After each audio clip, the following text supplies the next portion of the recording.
নমস্কার, আমার নতুন আরেকটা ব্লগে সবাইকে অনেক অনেক স্বাগত জানিয়ে আজকে ব্লগটা শুরু করছি। আশা করছি তোমরা সকলে খুব ভালো আছো, সুস্থ আছো আর আমরাও বেশ ভালো আছি। এখন বাজে সকাল 8:30 আর এখন থেকে আমি আমার ব্লগটা শুরু করলাম। জাস্ট খালি দিয়াকে স্কুলে পাঠিয়ে দিয়ে তারপরে আর কি ব্লগ স্টার্ট করেছি। তো সকাল থেকে বুঝতেই পারছো একদম তাড়াহুড়া থাকে, তখন আর ক্যামেরা ধরে কোনো কিছু শেয়ার করা যায় না। আর সকালবেলায় উঠেই আর কি প্রথমে বিছানা টিছানা গুছিয়ে নিয়েছিলাম। আজকে আর স্নান টান হয়নি সকালবেলা, বাসি কাপড়টা ছেড়ে দিয়ে তারপরে আর কি রান্নাঘরে ঢুকেছিলাম। তারপরে এখন দেখো ওই ঘরটা আর কি গুছিয়ে নিচ্ছি। আর সকালবেলা বিছানাটা তো গুছানো হয়ে গেছিলো, কিন্তু তো বিছানার উপরে কাপড় টাপড় ছিল। আর আজকে আয়রন টেবিল বার করা হয়নি, এই খাটের উপরেই আর কি আমি আয়রনটা করেছি। তো তার জন্য এক্সটেনশন কর্ড আর কি দরকার ছিল। তো এক্সটেনশন কর্ডটাও আর কি গুছানো হয়নি, কারণ মানে স্কুল যাওয়ার সময় কি হয়, কোন কাজটা আগে করলে ভালো হবে। এই টিফিন একদিকে বসিয়েছি, তারপরে ওর চুল যেহেতু অনেকটাই লম্বা, তো চুল বেঁধে দিতে হয় আমারই। আর প্রত্যেকটা জিনিস আমি যদি রান্নাঘরে থাকি তো ও এইটা জিনিস পাচ্ছে না, ওইটা জিনিস পাচ্ছে না, এই করে আর কি সব জিনিস করে এলোমেলো হয়ে যায় সকালবেলা। তো যাই হোক, আমি প্রত্যেকটা জিনিস এখন জায়গায় রেখে দেবো। আজকের রেনকোট, তারপরে হচ্ছে ব্যাগের রেনকোট, ওইগুলো আর কি নিয়ে যাওয়া হয়নি। সকালবেলা আর কি গুড়ি গুড়ি বৃষ্টি হচ্ছিল, তো তারপরে হচ্ছে যাওয়ার সময় বেশ আর কি সুন্দর আর কি একটু ওয়েদার ছিল, তো তার জন্য আর কি রেনকোটটা নিয়ে যাওয়া হয়নি। তো রেনকোটটা আমি সামনেই রেখেছি, বৃষ্টির দিনে কিন্তু এইগুলো জিনিস সামনে রাখলে আর কি হাতের কাছে জিনিসগুলো পাওয়া যায়। আর ঘরের প্রত্যেকটা জিনিস যেহেতু আমিই গুছিয়ে রাখি, তো তার জন্য ওদের আর কি দরকারের সময় ওরা জিনিসগুলো পায় না। যদিও আমি একদম অ্যাকুরেট জায়গায় রাখি, যে মানে একদম জায়গা করে রেখেছি কোন জায়গায় আর কি কোন জিনিসটা রাখতে হবে। তবে কিন্তু ওরা যখন খুঁজতে যায় তখন এটা পায় না, সেটা পায় না, এইরকম একটা অবস্থা হয়ে যায়। তো আমারই আর কি সব জায়গায় দৌড়াতে হয়। তো যাই হোক, এখন আমি এসে গেছি এই ঘরটা। আজকে তোশকটা উল্টে পাল্টে দিয়েছি। এক সাইডে আর কি থাকতে থাকতে কি হয়, তুলোটা একদম আর কি চাপা পড়তে পড়তে আর কি তোশকটা নষ্ট হয়ে যায়। তো এদিক সেদিক উল্টে পাল্টে দিলে পরে আবার আর কি তোশকটা সুন্দর ফুলা থাকে। তো যাই হোক, আর রোদ দিলে আর কি তোশকটাকে রোদে দেবো। তো আজকে যেহেতু বৃহস্পতিবার, তো ডাস্টিংয়ের কাজটা আজকে করব না, আগের দিনই আর কি সব কিছু গুছিয়ে গাছিয়ে রেখে দিই, ডাস্টিংটা করে নিই। বুধবার একদম ডিপ ক্লিনিংটা হয়ে যায় আমার। আর বুধবারই আর কি মাথায় শ্যাম্পুটাও করে নিই, কারণ আর কি বৃহস্পতিবারে শ্যাম্পুটা করতে পারবো না। তো তার জন্য আর কি ওই বাথরুমটা আর কি ভালো করে ডিপ ক্লিনিং করে নিই, আর মাথায় শ্যাম্পু টেম্পু করে তারপরে আর কি ওইগুলো কাজ গুছিয়ে রাখি। তো বৃহস্পতিবারে জাস্ট খালি গুছানোর কাজগুলো থাকে, তো সেটাই এখন করে নিচ্ছি। তো এই দেখো, এখন সোফাটাও আর কি ভালো করে ঠিক করে রাখবো, কারণ ওই বসলে পরে এদিক সেদিক হয়ে যায় সোফাটাও। তো এটাকে আর কি ভালো করে গুছিয়ে নিচ্ছি, একদম টান টান করে রাখলে পরে না ঘরটা দেখতে টিপটপ লাগে, ভালো লাগে। তো যাই হোক, এই ঘরটা আমার গোছানো হয়ে গেছে। এবার আর কি যাবো রান্নাঘরে, অনেকগুলো বাসন আছে। ওই সকালবেলা যখন রান্না বান্না করেছি, দেয়ার টিফিন টিফিন বানানো হয়েছে, তো অনেকগুলোই বাসন আর কি রয়েছে, তো যেগুলো আর কি মাজা হয়নি। ওই জাস্ট খালি ও যখন ভাতটা খেয়ে যায়, ওই থালা একটা ধুয়ে নিই, আর ওই বাকিগুলো আর কি বাসন পরে দিয়ে ওকে পাঠিয়ে দিয়ে তারপরে আর কি ঘরটা গুছিয়ে নিই প্রথমে। কারণ রান্নাঘরে যদি কাজে লাগি তাহলে আর কি সামনের ঘরটা আর কি অগোছালো থাকবে। আর ঘরটা গুছিয়ে নিলে পরে আর কি রান্নাঘরের দিকে তো সারাদিনই আর কি কাজ থাকে, তো সামনের ঘরটা আর কি গোছানো থাকলে বেশ আর কি ভালো লাগে। আর যে কেউ আসলে পরে আর কি এতটা আর কি অকওয়ার্ড ফিল হয় না। তো যাই হোক, আমি এখন রান্নাঘরে কয়েকটা বাসনই আছে, কারণ সকালে হাতে হাতে যতটুকু পারছি আর কি ওই বাসনগুলো ধুয়ে নিই। কিন্তু বাকি আর কি টুকিটাকি বাসনগুলো থাকে, কারণ তখন তো আর কি স্কুল যাওয়ার সময়টা থাকে।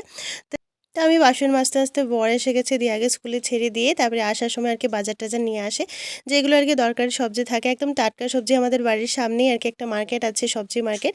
তো সেখানে আর কি সবসময় একদম টাটকা সবজি নিয়ে বসে, তো তখন একটু একটু করে আর কি আমি রেগুলার বেসিসে সবজিগুলো নিয়ে এসে থাকি।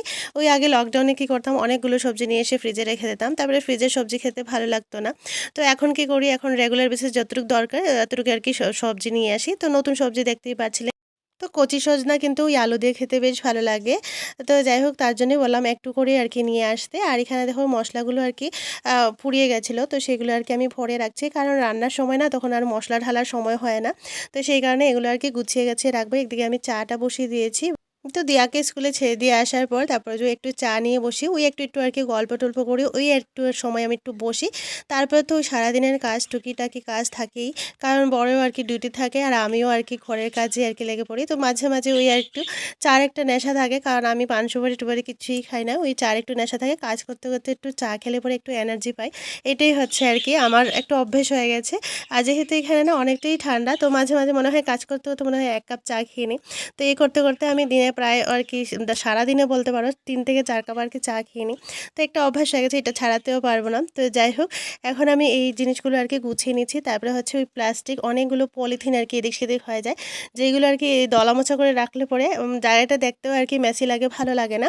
আর জিনিসটাও আর কি নষ্ট হয়ে যায়। আর প্রত্যেকটা জিনিস আর কি খুঁজতে গেলে পরে দেখতেও আর কি খারাপ লাগে, ঘরটা দেখতে আর কি বাজে লাগে। তো এইভাবে আমি কি করি, প্লাস্টিকগুলো এইভাবে ফোল্ড করে তারপরে ওইটাকে আর কি একটা গার্ডার দিয়ে সিকিউর করে রেখে দিই। আর যেগুলো দরকার হয় না সেগুলো আর কি ফেলে দিই। আর এই প্লাস্টিকগুলো রাখি কারণ হচ্ছে ওই বাদা ফেলতে সুবিধা হয়, না হলে তো ওই আলাদা করে আর কি প্লাস্টিক কিনে আনতে হয়। তো এগুলো যেহেতু মার্কেট থেকে আমরা অলরেডি পেয়ে থাকি, যেগুলো জিনিস আমরা কিনে নিয়ে আসি, তো ওই প্লাস্টিকগুলো ফেলবো কি কেন, তো তার জন্য ওইগুলোতেই আর কি একটু একটু করে বাদাগুলো ফেলে দিই। আর তো সপ্তাহে যেহেতু 2 দিন করে আর কি বাদার গাড়ি আসে, তো অল্প অল্প আর কি বাদা হয়, আমার খুব একটা বেশি বাদা হয় না। তো ছোট ছোট প্লাস্টিকে আর কি অল্প অল্প করে আর কি বাদাগুলো ফেলে দিই। তো এখন বাসনের র‍্যাকটা আর কি ভালো করে মুছে নেব। প্রত্যেকটা বাসন আর কি ধুয়ে আমি ওই ঝুড়িতে রেখেছি। তবে কিন্তু বাসনগুলো তোলা হয়নি, কারণ জলটা ঝরে গেছে। তো আমি দেখছি আর কি র‍্যাকটা অল্প অল্প আর কি জলের একটা দাগ থাকে। বাসন যতই আর কি শুকনো করে রাখো, তারপরে একটু জলের দাগ একটু একটু আর কি থাকে। তো রেগুলার আর কি এইভাবে একটু আর কি মুছে নিলে পরে র‍্যাকটাও আর কি চকচকে আর কি পরিষ্কার থাকে। আর একটু একটু তো তেল হবেই, কারণ অ্যাডজাস্ট ফ্যান চালানোর পরও আর কি যেহেতু আমার রান্নাঘরে একদমই জানলা নেই, তো সেই কারণে আর কি রান্নাঘরটা যেহেতু অনেকটাই ছোট, তো একটু একটু আর কি মুছে নিলে পরে আর কি তেলটা থাকে না। তো যাই হোক, এখন আমি বাসনগুলো আর কি রেকে তুলে নিয়েছি। তারপরে দেখছি এটা আর কি ঝুড়িটা অনেকটা আর কি নোংরা হয়ে গেছে। তো এইভাবে এখন ভালো করে পরিষ্কার করে নেব। আর কি হয়, ওই জলের দাগ একটু একটু থাকে। আর তারপরে হচ্ছে অনেক দিন আর কি বাসন রাখতে রাখতে ওই হোলগুলোতে অনেকটা নোংরা হয়ে যায়। তো ওইগুলো হোলগুলোতে আর কি পরিষ্কার করতে একটু ব্রাশ দরকার। তো সেই আর কি ব্রাশ দিয়ে আর কি পরিষ্কার করবো। তো ব্রাশের আগে একটু স্কচ ব্রাইট দিয়ে ভালো করে পরিষ্কার করে নিলে তো ওটা ক্লিন হয়ে গেল। তারপরে যেই জায়গায় আর কি স্কচ ব্রাইট যাচ্ছে না, তো সেই জায়গায় একটু ব্রাশ করে নিলে পরে প্লাস্টিকের জিনিসগুলো একদম নিট অ্যান্ড ক্লিন সুন্দর হয়ে যায়। তো এই দেখো আমার পরিষ্কার করা হয়ে গেছে। এবার আর কি বাসনগুলো রাখা যাবে। আর সকালে আজকে দিয়াকে আলুর পরোটা দিয়েছিলাম। তো আলুর পরোটা চটজলদি কিভাবে করেছি আজকে হচ্ছে, ওই আলু সেদ্ধ করেছি, ধনেপাতা, পেঁয়াজ, লঙ্কা গুঁড়ো দিলাম, আর একটু কাঁচা লঙ্কা দিয়েছি, দিয়ে একটু নুন দিলাম, দিয়ে হচ্ছে আমচুর পাউডার, অল্প একটু আর কি ব্ল্যাক পেপার দিয়ে তারপরে একসাথে মেখে নিয়েছি আটা দিয়ে। তো ঝটপট আর কি আলু পরোটাটা হয়ে যায়, কারণ না ওই পুর যদি ভরি তারপরে যদি বানাই তো একটু সময় লেগে যায়। আর আমি আজকে 2 মিনিটের মধ্যে আর কি পরোটাটা করে দিয়েছি। তারপরে মাখা অল্প একটু ছিল, তো অল্প একটু দিয়ে হবে না, তো আমি এখানে আরেকটু আর কি আলু সেদ্ধ করে রেখেই দিয়েছিলাম। তো সেটাও আর কি অ্যাড করে এখানে দেখো আমি আলু পরোটা ঝটপট করে করে নিচ্ছি। তো দুটো দুটো 4টা হয়েছে, আমার দুটো আর বরের দুটো আর কি। তো ও আর কি ব্রেকফাস্ট করে তারপরে আর কি বেরিয়ে যাবে। তো তার জন্য ওকে প্রথমে আর কি ব্রেকফাস্টটা দিয়ে দেবো, তারপরে ঝটপট আর কি ঘরটা মুছে নিতে হবে। তো এখানে দেখো আমি পরোটা আর কি করে নিয়েছি। তারপরে ওই জলটা আর কি রেখেছি ঘর মোছার জন্য, ওইখানে অল্প একটু আর কি নুন দিয়েছি। ঘর মোছার সময় একটু আর কি নুন দিয়ে ঘরটা মুছলে পরে অনেক নেগেটিভ এনার্জি বাইরে থাকে, আর ঘরে সুখ শান্তিও থাকে। তো সেটা একবার আর কি তোমরা ট্রাই করে দেখতে পারো। প্রত্যেক দিন ঘর মোছার জলে অল্প একটু আর কি নুন দিতে পারো, তাহলে দেখবে ঘরটা আর কি সুখ শান্তি থাকবে। আর যতই ঘর দুয়ার পরিষ্কার রাখি, যদি ঘরে শান্তি না থাকে তা একদমই ভালো লাগে না। তো সেটা একবার আর কি ট্রাই করে দেখতে পারো, দেখবে বেশ আর কি ভালো লাগবে। তো যাই হোক, আমি ঘর দুয়ার আর কি মুছে নিচ্ছি। আর যেহেতু আমার কাঠের ঘর, তো একটু তো ঘর মোছার কাপড়টাকে ভালো করে টাইট করে চিপে চিপে আর কি ঘরটা মুছতে হয়, যেহেতু আর কি জল বেশি থাকলে পরে হয়তো কাঠটা আমার নষ্ট হয়ে যাবে। তো আর একদম ঘর দুয়ার না মুছেও আর কি ঠাকুর দেওয়া যায় না। তো আগে তো আর কি ঘর দুয়ার ওই সামনের ঘরটা মোছা হতো না, ঠাকুর ঘরটা খালি মুছে আর কি তারপরে আর কি ঠাকুর পুজো দিতাম। তারপর দেখলাম যে ঘর দুয়ার যদি না মুছে ঠাকুর দাও, তাহলে আর কি একবারে আর কি লক্ষ্মী প্রসন্ন হন না, আর ভালোও নয়, এগুলো একদম ভালো নয়। তো সেই কারণে আর কি আমি একদম টাইট করে চিপে তারপরে ঘরটা মুছি। আর আমার ঘরটা কিন্তু ফ্লোরটা পেন্ট করা আছে, তো সেই কারণে আর কি এতটা আর কি অসুবিধা হয় না, কারণ কাঠটা আর কি প্রটেক্ট করা আছে। তারপর আর কি মাঝে মাঝে ফ্লোর প্রিন্ট আর কি করেই থাকি, ওই আর কি বার্নিশ কালার দেওয়া হয়। তো যাই হোক, প্রত্যেক দিনের মতোই আমি এখন শাড়ি পরে নিয়েছি। ঠাকুর পূজা দেওয়ার সময় না একটু শাড়ি টাড়ি পরলে আর কি ভালো লাগে। তো যাই হোক, আমি এখানে শাড়িটা আর কি কুচিটাকে ভালো করে প্রটেক্ট করে নিয়েছি একটা পিন দিয়ে। তো এইভাবে পিন দিয়ে আর কি শাড়িটা পরলে পরে তো মানে কুচিটা খুলে না, প্লাস হচ্ছে ওই আঁচলটাও আর কি জাস্ট খালি এমনি ফেলে দিলে পরে বারে বারে আর কি শাড়ি সামলাতে একটু অসুবিধা হয়ে যায়। তো শাড়ির আঁচলটাতে আর কি একটু পিন দিয়ে দিলে পরে সারাদিন আর কি শাড়ি পরে কাজ করতে পারবে, কোনো রকমের আর কি অসুবিধা হয় না। তো আমি তো এইভাবে আর কি শাড়ি পরি, সবসময় আঁচলে একটা পিন থাকে আর সাথে হচ্ছে কুচিতেও একটা পিন দেওয়া থাকে। তো এইভাবে আর কি শাড়ি নিজে নিজেও পরতে পারি, আর মানে একদম হ্যান্ডেল করতে পারি শাড়ি পরে আর কি প্রত্যেকটা কাজ করতে অসুবিধাও হয় না। আর নিজেকে একটু চেঞ্জ করে কিন্তু কাজ করলে পরে বেশ ভালো লাগে, নিজের প্রতি একটু ভালোবাসা আর কি আসে। তো যাই হোক, এখন আমি ঠাকুর ঘরে এসে গেছি। আজকে যেহেতু বৃহস্পতিবার, তো ঠাকুরের আসনটা ডিপ ক্লিনিং করতে হবে, প্রত্যেকটা কাপড় আর কি আমি চেঞ্জ করে নিয়েছি। আর আজকে গুলাবি কাপড় পরিয়েছি, তো দেখতে পাচ্ছ লাইটটা যেহেতু ইয়েলো কালার, কালার, তো কালারটা আর কি বোঝা যাচ্ছে না, তো একটু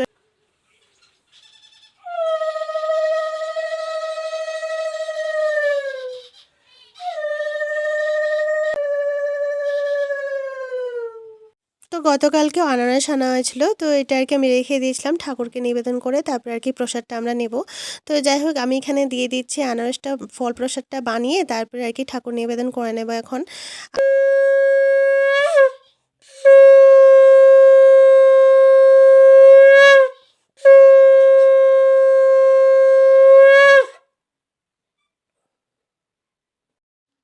বন্ধুরা, আসনে যেহেতু ইয়েলো লাইট, তো সেই কারণে যখনই আমি ক্যামেরাটা সামনে নিয়ে যাচ্ছি একটু ডার্ক লাগছে, তবে কিন্তু দূর থেকে যখন দেখবে তো বেশ আর কি সুন্দর ভালো লাগে। আমি এই বাল্বটা আর কি খুলে নিয়েছিলাম, প্রথমে আর কি হোয়াইট লাগিয়েছি, তো হোয়াইটটা দেখতে ভালো লাগে না, এই ইয়েলোটা আর কি দেখতে বেশ আর কি গ্লোয়িং আর কি ভালো লাগে আসনটা দেখতে। তো যাই হোক এখন এসে গেছি রান্নাঘরে, দুপুরের লাঞ্চটা আর কি বানিয়ে নেব। আর আজকে একটু ওই কি সজনে বানাবো, ওই আর কি কচি কচি সজনা যেটা আনা হয়েছে সেটা আর কি বানাবো, অল্প একটু বেগুন টমেটো আলু দিয়ে। আলু কিন্তু সকালবেলা আমি সিদ্ধ করে রেখেছিলাম, তো ওই সিদ্ধ আলুটাই আর কি ব্যবহার করেছি অল্প। দেখো এখানে আমি কালো জিরে ফোড়ন দিয়ে আর কি করে নিচ্ছি, অল্প একটু আর কি আদা বাটা আর সাথে হচ্ছে আর কি জিরে বাটা দিয়ে আর কি করছি। আর এটা দেখো, এটা অনেকেরাই আর কি চিনতে পারো, বা যারা চিনো না তাদেরকে বলে দিচ্ছি, এটা লুবিয়া। তো এটাতে কিন্তু অনেক হাই প্রোটিন আছে, আর এটা আর কি রুটি দিয়ে খেতে আর কি বেশ ভালো হয়। তো আমি এটাকে ভিজিয়ে রেখে দেবো রাতে আর কি ডিনারের জন্য। তো এখানে দেখো আমি ভিজিয়ে রেখেছি 2 ঘন্টা আর কি ভেজালেও হয়, তবে এখন আমি ভিজিয়ে রেখে দিয়েছি, তার আর কি রাতে আর ঝটপট সেদ্ধ হয়ে যাবে। আর এটা কিন্তু খেতে বেশ আর কি ভালোই হয়, এটা রাজমার মতোই হয় মোটামুটি, কিন্তু রাজমার থেকে একটু আর কি রাজমাটা একটু বেশি ভালো হয় আমার মনে হয় রাজমার টেস্টটা একটু বেশি ভালো, কিন্তু এটাতে কিন্তু হাই প্রোটিন থাকে। তো যাই হোক আজকের কিন্তু আমাদের লাঞ্চটা অনেক দেরি হয়ে গেছে, প্রায় এখন 5:45 বেজে গেছে। এখন আমি রান্নাঘরটা পরিষ্কার করে নিচ্ছি, কারণ দিয়ার স্কুল ছুটি হয় প্রায় 3টার দিকে। তারপরে আর কি ট্রাফিক ছিল, ঘরে আসতে আসতে প্রায় 4টা বেজে গেছে। তারপরে আর কি ওই আর কি লাঞ্চটা সেরেছি প্রায় 4:30টার মতো বেজে গেছে। এখন আমি ওই ঘরটা সবগুলো আর কি সামনে ঘরটা যেখানে ভাত টাত খাওয়া হয় সেখানে আর কি পরিষ্কার করে পাখির দানা টানা দিয়ে এসে তারপরে আর কি রান্নাঘরটা পরিষ্কার করি। প্রায় এখন 5:45টার মতো হয়ে গেছে, আজকে অনেকটা লেট হয়ে গেছে। তো যাই হোক আর আমি রান্নাঘরে যতগুলো বাসন ছিল সেগুলো আর কি ক্লিন করে নেব। তারপরে ওই দেখতে দেখতে আর কি বাতি দেওয়ার সময় হয়ে যাবে, একটু সময় আর কি বসেছিলাম। তো এখন ভালো করে হাত পা ধুয়ে কাপড়টা চেঞ্জ করে তারপরে আর কি ধোয়া একটা নাইটি পরে নিয়েছি। আর এখানে দেখো আমি ঠাকুরের একটা স্কার্ফ থাকে, মানে চাদর একটা আছে, সেটা আর কি আমি পরে নিয়েছি, যেহেতু মাথা খালি রেখে আর কি ঠাকুর পূজা করতে নেই।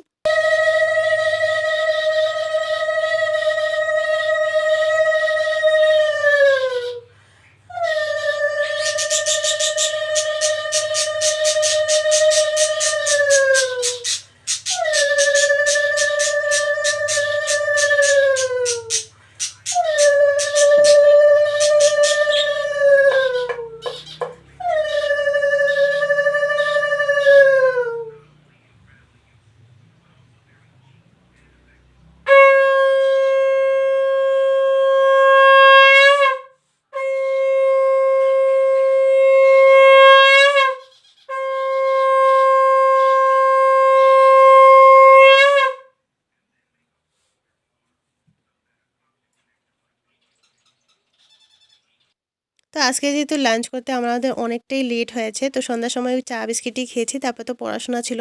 তো দিয়ার প্রায় পড়াশোনা করতে করতে 9:30টার মতো বেজে গেছে। তারপরে এখন এসে গেছি আমি লুবিয়াটা বানিয়ে নিচ্ছি। আর লুবিয়ার রেসিপি তোমাদের সাথে আজকে শেয়ার করছি না, ওই রাজমা মতোই বানায়, তো আমি প্রথম বানাচ্ছি, তো সেই জন্য আর কি শেয়ার করিনি। আর এখানে দেখো আমি সেঁকা রুটি করে নিয়েছি, ওইখানে একটু ঘি লাগিয়ে নিয়েছিলাম।